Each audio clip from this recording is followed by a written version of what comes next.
Hello and welcome to episode 132 of Tom's Hirschsprung's podcast. I'm delighted to be joined this evening by Natalie. Natalie, welcome to the podcast.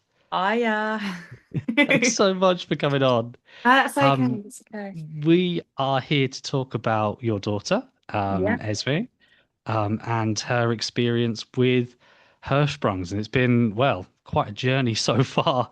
Um, yeah, please start from wherever you would like. Um, yeah, no, she's definitely stolen the limelight on this one. Esme's she's a year and a half. Oh, well, she's a little bit over a year and a half. She'll be 2 in August. And she was 5 days old when they put a stoma in. She actually was born in the Conquest Hospital in Hastings. And at 2 days old, she ditched me and took off to Brighton Hospital, which is actually a 2 hour drive from where we live because we live in the sticks, and left me behind, which was really traumatic actually. And she was blue lighted up to Brighton. Her stomach was quite swollen. She was actually born like 2 months early, and she never went to the toilet. Um, and when I got up to Brighton, she was put into the Trevor Mann baby unit, which was absolutely phenomenal. If anyone's ever been up there, they are fantastic.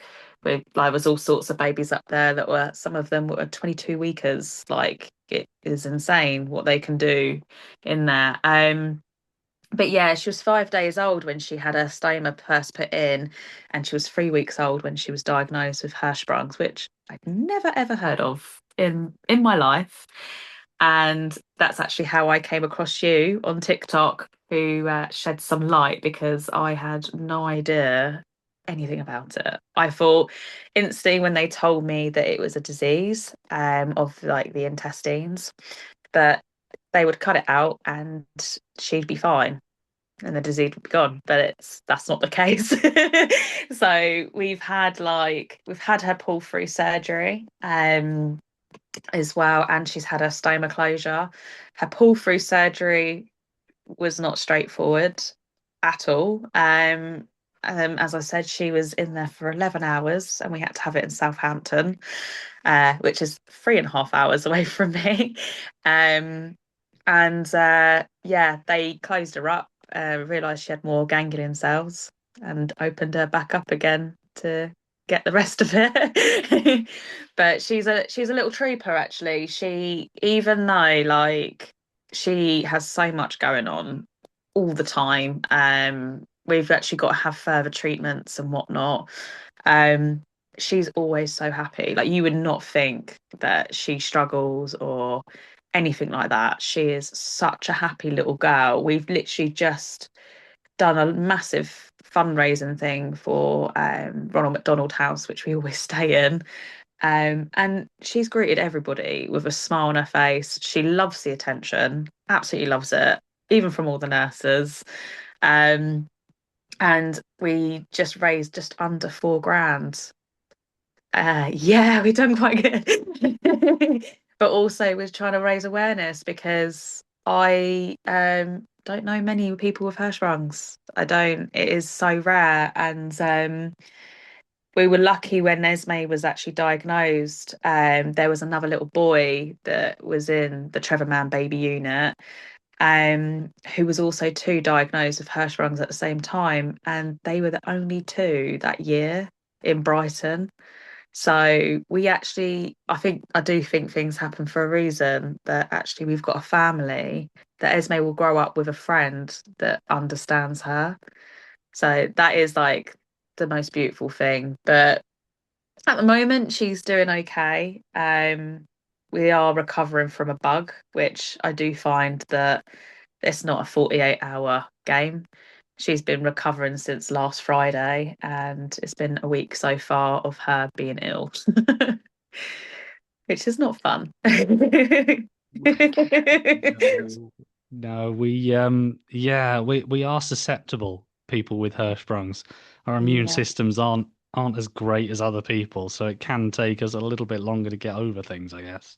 Yeah, I don't even know where she got it from because I'm a hermit. I don't really go out that much. And like we do. I'm very vigilant. Always wash your hands. I always keep everything incredibly clean. The only thing I could think of, it was airborne when I went into the hospital to like have a checkup, and then she must have caught it in the area because I have no idea where she got it from. But that's one thing I will say is that she's so susceptible to stuff, and unfortunately, she does blow it out of proportion when it comes to a bug. So if someone has a bug and it's like a 48-hour thing or 24-hour thing, she will hold on to it for a very long time and she will recycle it. So she will get rid of it for a little bit and then get it back straight away if someone else gets it in the house. So yeah, it's a pain. Yeah, definitely sounds like it. Really sounds like it. Um, but if we go back to so diagnosed after or yes, diagnosed after 3 weeks it was, weeks. yeah. Which is quite I mean, it's the same time I was taken to diagnose, which is quite a long time, I think. So Yeah, were they sort of testing for other things, or was it just it was the basically when they did the biopsy, it was sending it off. So they don't test for it in Brighton. They sent it off to London Hospital and then they confirm it. And then it takes a while for them to get back to Brighton. I think they run under two different trusts. I'm not entirely sure. But they have to send it off. Um, we weren't going anywhere. We was in hospital for a long time. Like I said, Esme was prem, so she was. Do you know what? She was actually quite a healthy weight. She was a 5 pounder. She did drop to like 4 pounds, but she was quite a healthy weight. But we was in hospital for about 5.5 weeks, I want to say. So we stayed in Brighton. No, it was in 6 weeks. So we stayed in Brighton for five, and then we came to the Conquest. She caught a bug, and they thought she had sepsis, and then the NG tube went back in and everything else, and we was there for like a whole other week. Well, because she stopped weeing. I didn't even know that was a thing until I had Esme, but she completely stopped weeing, and the stools were like really loose. Her stoma at the time was really overactive, um, and actually quite uncontrollable. But yeah, it's so weird to think now that she doesn't have a stoma anymore, but um, what we do have is like we're currently at the moment going through. So on the 15th, she has had this before, but she was small and we could do it when she was small. But because she's big now, she will fight and she can perforate her bowel. So she's going to have a bowel washout on the 15th, and she's also going to have dilation treatment start again.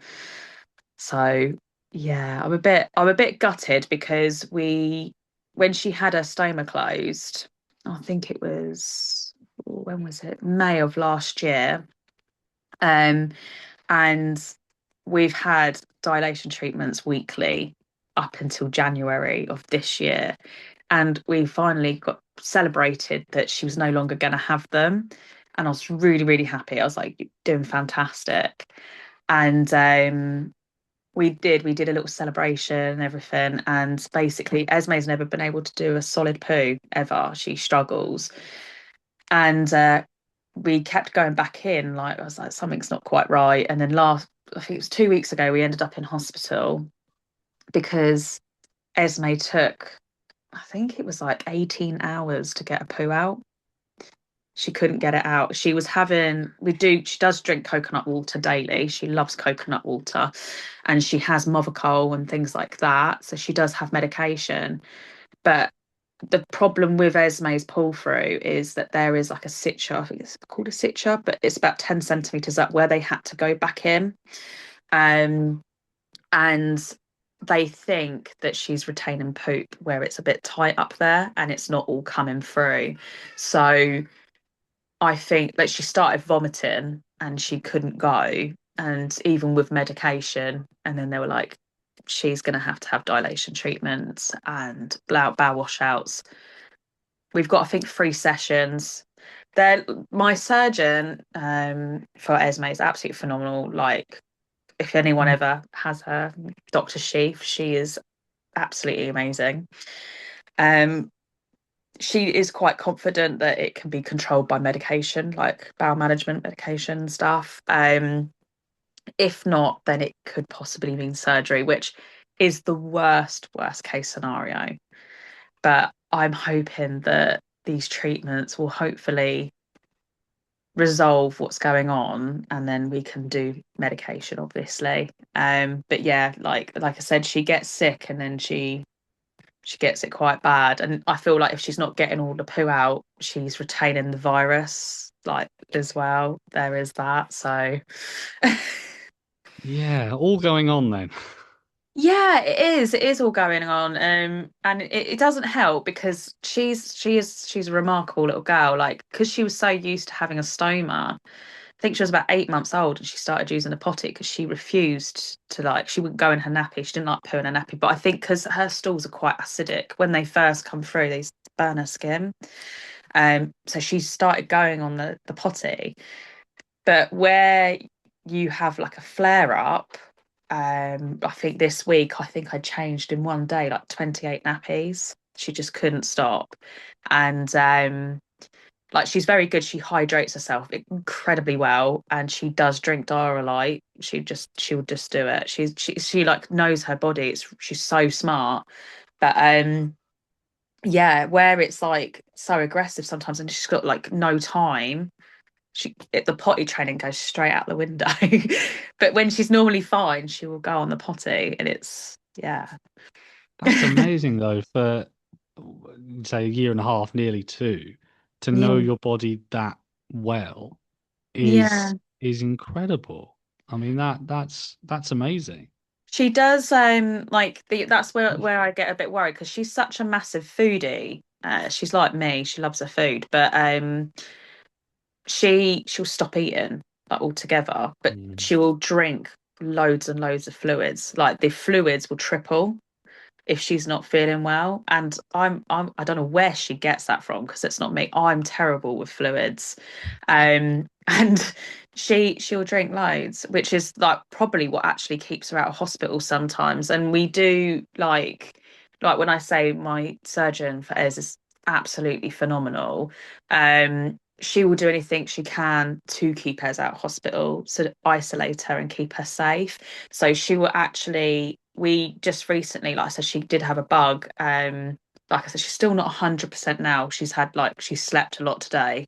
So obviously trying to recoup some energy. But um, I emailed her secretary within an hour. She got in contact with me, and we had a care escalation plan in place because Esme's flare up was so violent this time that she actually started passing blood where the lining of her intestine had worn away. That was the protective layer, and where her poos were so acidic, she ended up actually having black stools, type 7, which is like really, really watery. Um, and it was a lot. And it was just because her intestines began to get sore with the amount she was going, which I never actually thought that was a thing until recently. It just was going through all too quick.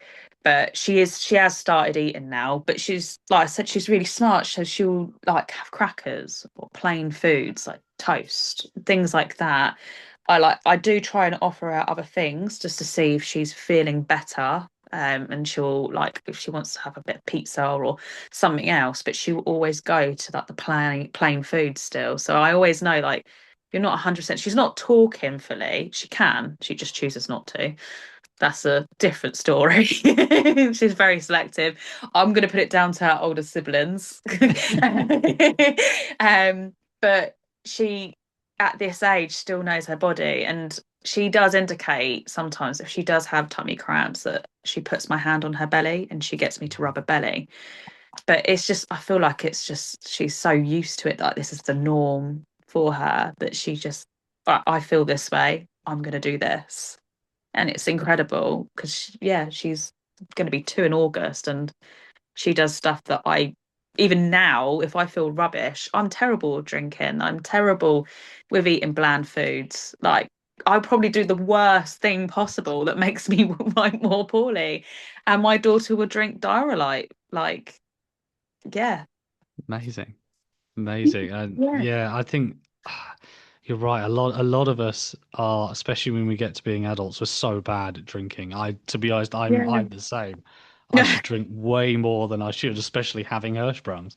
But it's yeah, you just get into horrible habits. But that's amazing that she knows her body, that well, that she goes, well, like the bland foods you said, Yeah, and sort of building that um immune system, I guess, back yeah. up until she Yeah, feels better.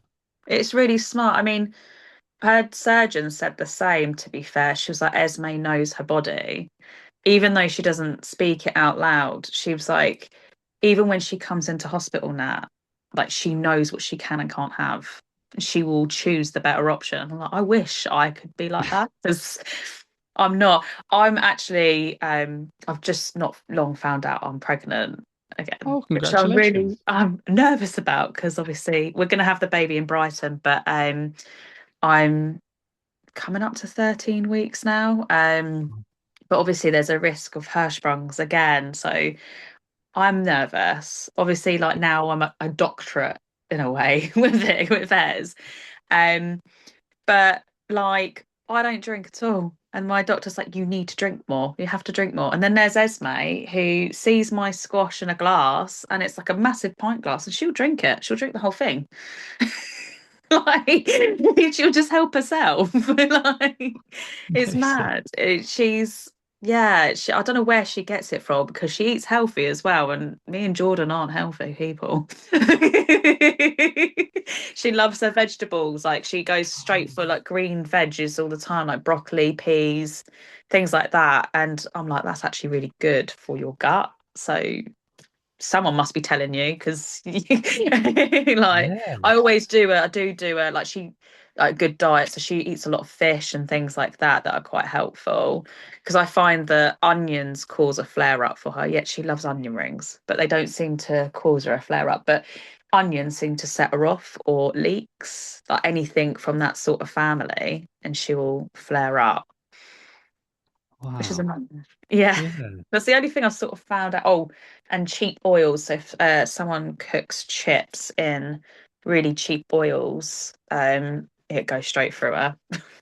She Ah, she's not very amazing.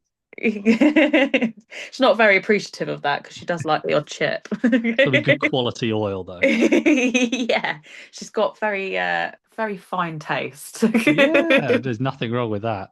Nothing wrong No. with that at all. But you just back on what you said, just congratulations. I've never had someone announce a pregnancy on a podcast No, before. to be fair, Congratulations. thank you.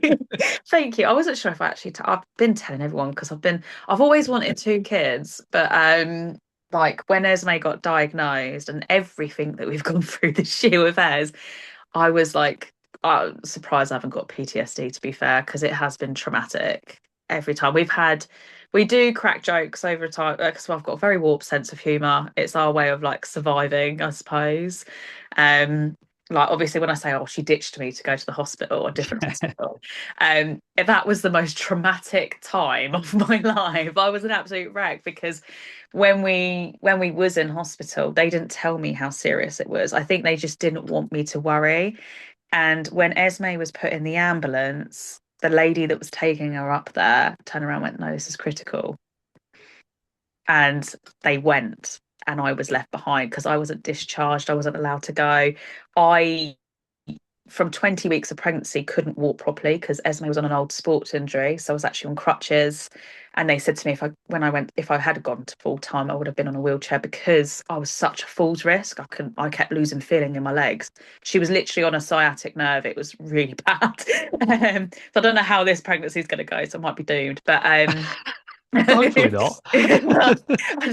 my hips already started to go, so I'm like, I feel it. But yeah, she was carted straight off, and it was really traumatic. But like me and Jordan always crack a joke that she just wasn't getting enough attention, so she went elsewhere for it. She wanted everyone to see her, so. But it was, it's been like really, really tough. But at the same time, like, I just think some of the nurses, and especially, like I said, I can't rate my surgeon enough because she is absolutely phenomenal. Um, I'm so glad that we ended up with her because surgeons are the most impossible people to get hold of, yet she's easier to get hold of than my GP. She's always on the line. And even when we was in Portugal, We went to Portugal last year, Esme's first holiday. We got 2 days of grace with her before she got two different strains of E. coli and we was in hospital. But even when she ended up in hospital, Dr. Sheaf was on the phone to that hospital we was at with her emergency care plan. We had emergency antibiotics with us anyway. Um, and there was a care plan in place to get her safe to fly home to get a further treatment, and it was phenomenal. Like, she was like, this is my patient, this is what you do. I know her literally inside and out. And I was like, go on, Chief. Tell him. But she was phenomenal. And yeah, she's very passionate. So I have to say, like, I mean, every time it's taken me a long time to come to terms with Esme's diagnosis, because when you're a parent and you first hear like all this stuff, for me, I think I went into shock and it never sunk in. So she was telling me, like, literally, I think some point last year, about 6 months ago, I'd probably say like, more than 6 months ago. But she was like, Nat, I did say to you that she's going to come in and out of hospital. The free surgeries aren't going to be the last thing. Sorry, my cat's like, go away. the the surgeries aren't going to be the last thing, because I kept getting in my head, right, free surgeries and we're done, free surgeries and we're done. And then obviously the weekly treatments come in, and I was driving 2 hours up the road, so that Esme could have dilation treatment. Um, and yeah, so I kept thinking, oh, I thought this was going to be over. And she was like, Natalie, I've explained to you so many times that Esme is going to need medical treatment throughout her life. A little bit of assistance here and there. It's not going to be all over. And to get come to terms with that was really, really hard for me. And Jordan, it kind of sunk in for him. He kind of accepted it straight away. But for me, like, she was saying things that she told me previously, and I was like, "You didn't tell me that. You didn't tell me that." She's like, I have told you." But it just never. It's like she told me, but I glazed over with it, because I don't know if it was like a state of shock, because I was just like, not my girl. Like, Yeah. it's so weird. But despite everything, she always surprises everyone. Like, with her 11-hour surgery, she was out within 3 days. Like, no one expected that. We thought we were going to be in for at least a week. She was up and playing the next day. Like, she just had full stomach reconstruction surgery, and it was nothing. Like, she was so resilient. I mean, babies are anyway, but she takes it in her stride. I mean, even now when we go into the hospital, she just sort of just hands a hand over ready for the cannula. She just, get it over with. Just do what you need to do. She always has the ump with them, but she knows what they're going to do, and she just lets them do it. Although the temperature thing never lets them take their temperature. She still kicks off over that. And I'm like, you just let them put a cannula in, like, but you won't have a thermometer underneath your armpit. I mean, it makes no sense to me, but no, I mean, she does, sounds like she does just amazingly well. You know, for Yeah, someone so young to understand so much about a condition so rare yeah. is incredible. She understands herself more than I do, and I've done so much research on it now that I'm just like, how? Like, but I think she's just, yeah, I mean, she surprises me all the time. All the time. Every day is a surprise. And I'm just like, I always think, like, when we having a flare up, we just don't, there's no point going out, because you're you're changing her all the time and stuff. There's no point going out. And I keep thinking, oh God, she's going to be so grumpy, and she's going to be like really upset or things like that. And then she'll just be the brightest smile on her face, or she'll try and play hide and seek with you, which she's terrible at. I have to pretend she's really good, but she's not. She just thinks if she hides her face like this, or she hides a blanket over half her face, that if she can't see you, you can't find her. I mean, logically, that makes sense for a nearly 2 year old. That makes sense. Yeah, I'm so mean. And it's not Oh, just that, she brilliant. laughs, so she gives herself away every time. So I'm like, you're really not that good at it. Maybe she just doesn't understand the game yet. I just hear her like her little shoulders go, and it's just like, are you serious? Oh, so long as she's having fun. Oh, she does. Yeah, no, she does every day. Perfect. Every day she is. I mean, like when she's been, like I said, really ill recently, she's still smiling. She's still on the go. And I was poorly as well. So obviously she got it straight back off of me after I caught her bug. Um, and she was stroking my hair and patting my back, like all the things that I do to her to make her feel better.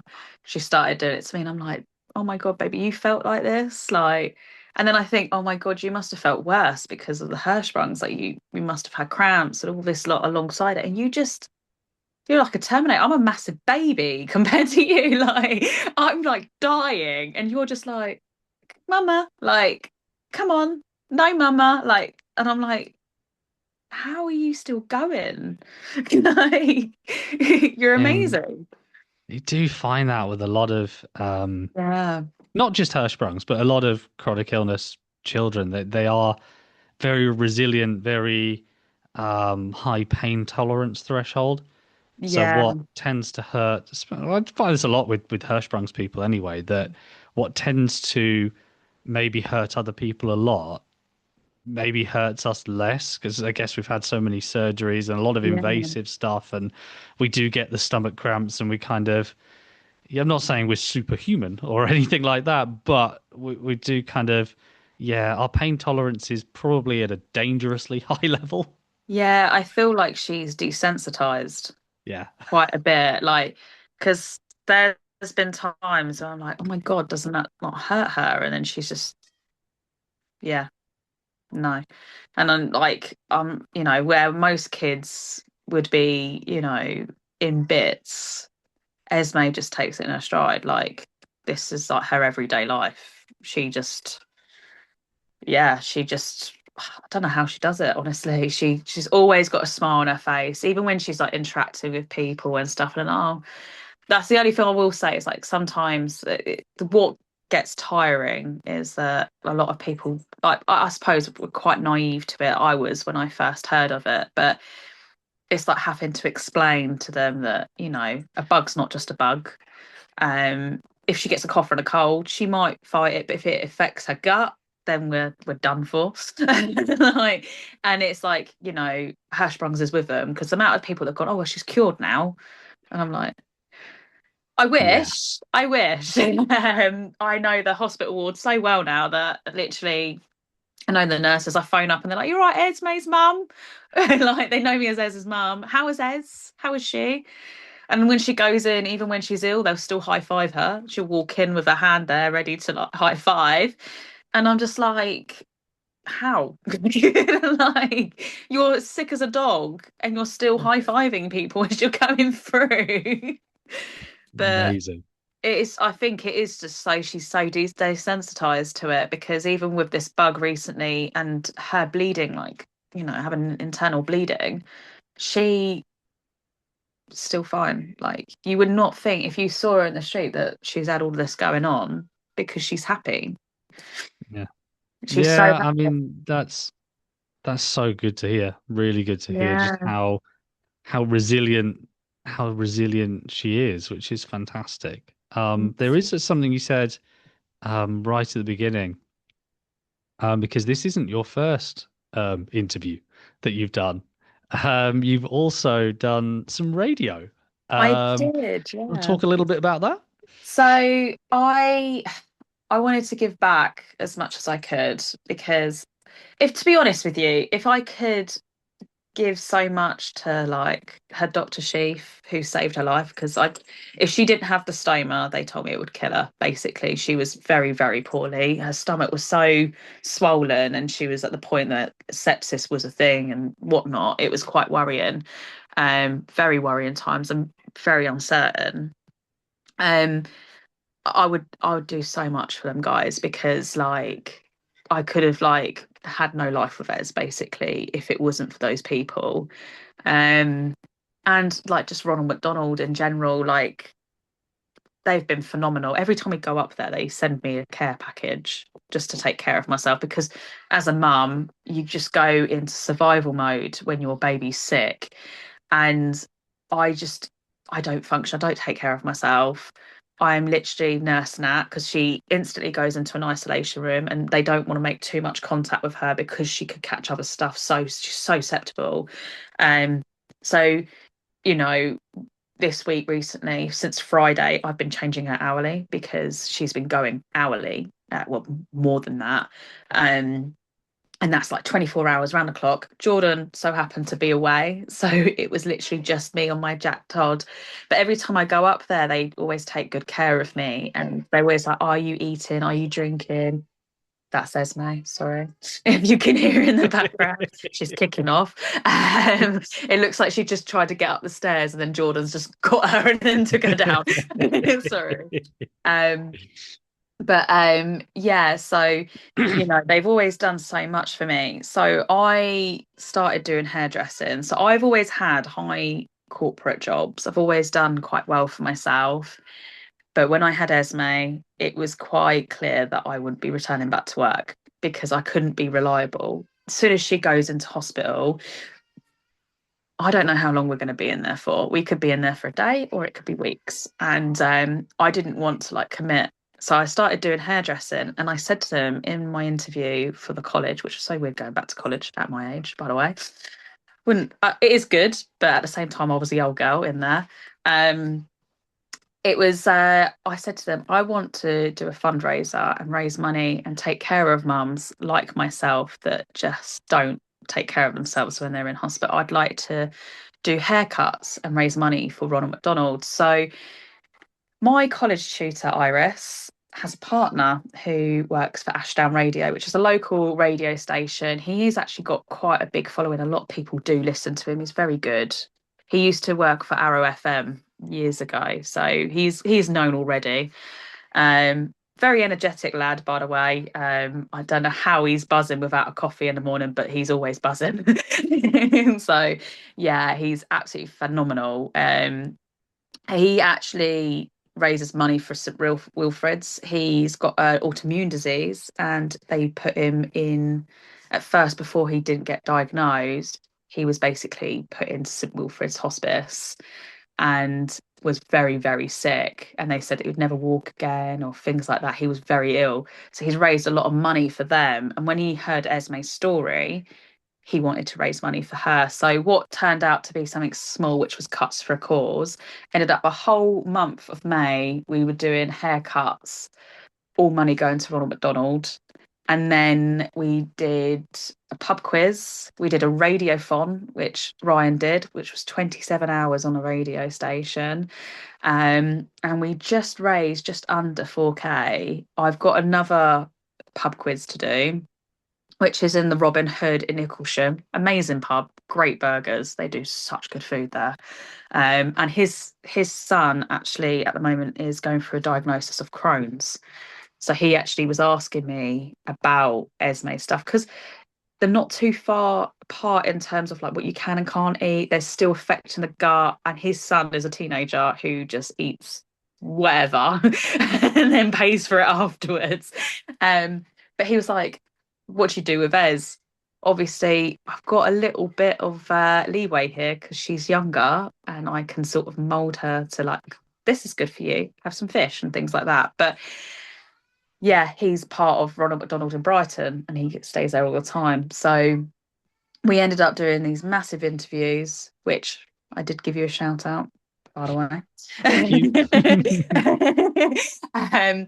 And yeah, it's just blown up, really blown up. And now is becoming a yearly thing where I do it yearly. Oh, Yeah, amazing. so I seem to be like a little bit of an ambassador, but I would like ideally, if I do this, that one day that Esme might actually speak out and help others. Like I do it from a parent's point of view, to help parents because, you know, um, it's tough. No one wants their baby going through any of this sort of stuff, and no one wants to see their kid constantly going in and out of hospital being poked and prodded, told that they've got to have certain amount of procedures. Nobody wants that. Like, I never thought I'd see inside a children's ward, like, or be in a children's hospital. It's a whole different world. Um, and when you're a first time mum, because Esme was my first, she's got older siblings, they're her half brothers. Love my boys still, but um, yeah, my first time having a baby, and she has really given me some like PTSD over it all. um, but I didn't really have anyone. I mean, obviously, I watched your podcasts a lot, and they did give me a little bit of like they put me at ease because you're someone that's lived with it your whole life, and all I kept thinking was like, what's Esme's life going to be like? Um, So it'd be nice, like obviously there are different situations, like everyone's got different cases, everyone's got different stories. I've learned that no two bodies are the same when it comes to this. And you're literally finding your feet all the time, what they can and can't do with certain things, how they react to certain things. I've learned so much about bowels and poop, and like I'm now like a nurse, so I often say like type 7 or type 6, or like I know all the types on the Bristol poop chart, but it is what it is. But it's just like it's a whole different world that I never understood when I first come into it, and now I should probably get a doctor's wage at this point. But yeah, I would like to help parents, but I would like Esme eventually to help people that are in her situation or talk about it like you do. Maybe come and That'd assist be, her herself. yeah. I mean, if I'm still doing this podcast in many years' time, which we'll You see, um, never know. then yeah, she's absolutely welcome to come on. Yeah, I mean, Absolutely welcome. it did help me massively because honestly, it's you're like literally it's like opening Pandora's box because yeah, I was taken back by it all. I'd never heard of it, Hirschsprungs. I kept calling it hash burgers for a while. And actually, Yeah, why not? funny enough, so did Ryan from Ashdown Radio, and it made me laugh because me and Jordan said that for ages, and then our doctor was like, "No, it's Hirschsprungs. It's not Bit hash different. burgers." Yeah. And I was like, "What is hash burgers?" So, you know, um, but yeah, we've done so much already, and I would love to help. That's why I want to raise awareness, but also just like be someone that speaks out. Eventually, it would be nice actually that it would be nice to see that male parents talk out about it because my partner finds it really hard to talk about it. So it would be nice that actually, from a male's perspective, how they support their partner and their child that's going through it. Um, it would be nice. I don't know. You might find someone that will, but Yeah, that is one of my one of my aims in the future too. I mean, I have had some really, really good dads who come yeah, on, really, really good. Um, but those episodes are few and far between, and I think, for probably reasons that people know already, and a lot of cases the mums are there with their child, and so they see everything, and are probably they're able to say more because they're there and see everything. But like you said, if the dad's at home taking care of everything else home yeah, life wise, that is a story to tell in itself. it you is. I know mean, when Esme had her stoma put in, Jordan had to work. Paternity pay is only like 2 weeks. He wanted to take it after she'd come home so he could support us both. And he, I don't know how he managed. I know that he probably really did struggle that day because it was a surgery that obviously it practically saved her. She was very, very sick. Like I said, she went down to like 4 pounds.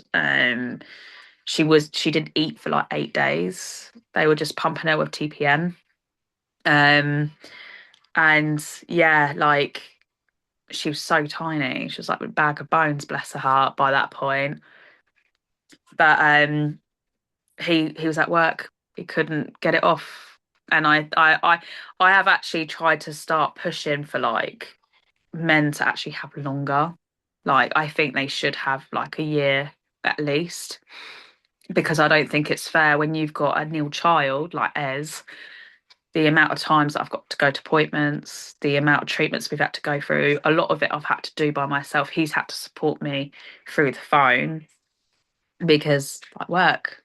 But I mean, he's now taken quite a leap. He's gone self-employed, which is amazing, and he's started his own company just so that he can work around us.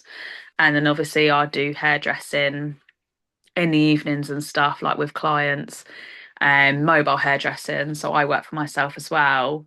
Hasn't fully taken off yet because obviously I've just found out I'm pregnant again, so I just don't know what I'm doing with my life at this point. um, but it's like all of it's to work around actually having a medical child, which is something we just never anticipated, like at all.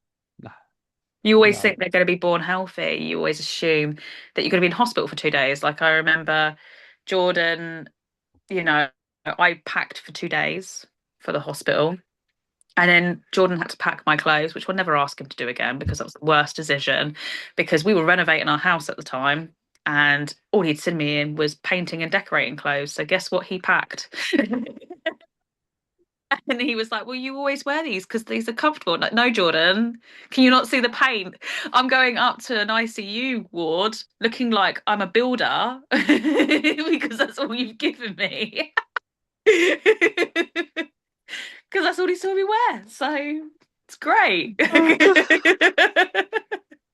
So I think this time round I am going to pack for more days just to be Back at yourself. there. Yeah, just in case.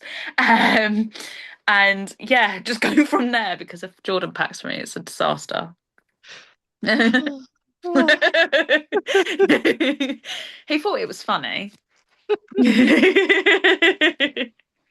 Oh, that's brilliant. Yeah, my mum Oh thought it was dear. hilarious as well. And they wouldn't mind, but all the decorating clothes that I was wearing was his old work clothes. So there were his old joggers and his old tops. So I'm going in there with these massive baggy clothes into an ITU unit. And the nurses and the doctors are like, "Are you doing maintenance or are you here to see your child?" Like, Ah, luckily they were fantastic. clean. I like to put that out Yeah, as well, campaign, but they were clean. It was just that yeah, I already looked a mess. Now I'm highlighted as a builder, so it's great. oh dearie me. Ah dear. So if we look to the future, I know you talked a little bit about what you think, excuse me, what might happen a little bit down the line. But what do you hope to see sort of near future for Ez? Is I mean, she does so well already with like what she knows her body. I would like that to continue because when they Hmm. get older, they get so stubborn. But I would like her to know like her own body really well so that she could actually express and tell me what's going on. Because at the moment, like I said, she talks, but it's on her terms. Usually when she's supposed to be going to sleep and then she starts nattering away, and I'm like, this is not cool. You don't talk all day and you just say dada and then you start. Um, but ideally, I would like her to be able to tell me, Mum, I'm feeling this way, or, I'm feeling this way. I think it's because of this, and sort of navigate her own body. And I would like it to be like, I would love the hospital stays to be less, or going into hospitals a lot less, obviously, because we get some months that we don't go in, and then we get some months that we're going in there like literally every week, and it's a lot. Or I'm phoning the hospital quite regularly. Um, but it would just be nice to see like her having a normal life because at the moment she doesn't go to nursery because she literally just siphons any bug and within spitting distance or anything, and then it affects her gut. So we don't put her in nursery because I don't see the point of paying for a nursery if she's just not going to be there half the time. But it would be nice for her to actually just be like a normal kid and me not to be such an anxious mum. because I worry and literally about everything. Like, we didn't go on holiday recently because last time we went on holiday, she got two bouts of E. coli, and that's dangerous. And it scared the hell out of me. And then we weren't anywhere near her hospital. So, like, now I'm like, what if we go away again? She gets sick. So it would be nice to be able to relax and know that she's got this. She knows her own mind, she knows her own body, and that she could just like have fun and live her life. That's what I want. I want her to be happy more than anything. I know she is happy, but I want her to be happy without struggling. Like she struggles every day, but you just Yeah. like I said, you wouldn't know she would. Um, that would be nice for me. Like, it means a lot, like just to have her just be a normal kid. Like, yeah, I do worry about incontinence a little bit later down the line. Like I said, she does go on the potty, but when she has a flare up, she can't control it. Sometimes she doesn't even realize she's going, and that breaks me a little bit because I'm like, you're so confident, you're this independent little girl, and I can see you still needing pull-ups at some points in your life, which I have come to terms with is going to happen sometimes when she has flare-ups. It's not, you can't unhear it, and I do worry about secondary schools. Kids can be so mean, and I know that we're in a day and age where they do accept a lot more nowadays and things like that, and certain disabilities and things, but I still can't help but think like going to the toilet or a poo for a girl is so taboo and kids pick on it. And I want her to be comfortable in her own skin and be like, I need to go. Like, Mm. no. I want her to be like, this is normal. This is okay. It might not be like everyone's normal, but her normal, and be confident in herself and be like, this is okay. I'm gonna do this. I mean, we've got a friend that's got like Crohn's, and she actually has timed her now her medication at a certain time of day. So she takes it, she goes to the toilet at a certain time of day so that she doesn't embarrass her. But she said it's taken her, like she's like 30 odd now, and it's taken her all this time to sort of train her body like that.